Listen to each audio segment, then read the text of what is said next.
My spiritual girlies, you are not too spiritually evolved for your relationships.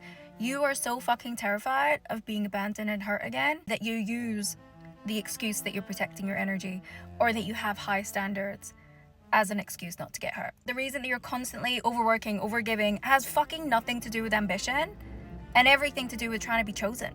Because when you spiritually awakened, it made you realize how fucking emotionally alone you were your whole entire life. And the reason that so many of you are actually super intuitive and psychic is because you had to learn how to read a room so early in your life in order to actually even feel safe, just a little bit. And I'm not talking about physical safety, which it could have been. I'm talking about emotional safety. If you had emotionally unavailable parents, or at least one of them, this is for you. You're struggling with intimacy in your relationships because you're so fucking afraid of being abandoned again. And a lot of healers, a lot of people that are great at doing things for other people, a lot of high achievers spiritually, use their work, use their purpose to avoid their own vulnerability. You don't actually want to be isolated from people, you just want connection that's not going to hurt you.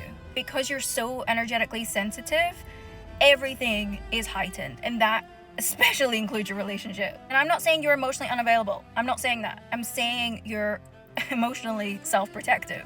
Some of the most spiritually awakened women crave deep connection and intimacy so bad, but freak out the minute it gets close. And this is what I want you to hear. Being needed by everyone does not mean and is not the same as being loved. Because you are needed by so many people in your life, you still feel lonely and you still want to isolate because it's two different things. You've created being needed and relied on as a false sense of security when you're actually looking for deep emotional connection. It really has no bearing on how gifted you are, how intuitive you are, if you're a healer, how spiritually awakened you are. It's got nothing to do with that. It's not that you need to disconnect from the world. It's just because you feel disconnected from a love that feels safe for you.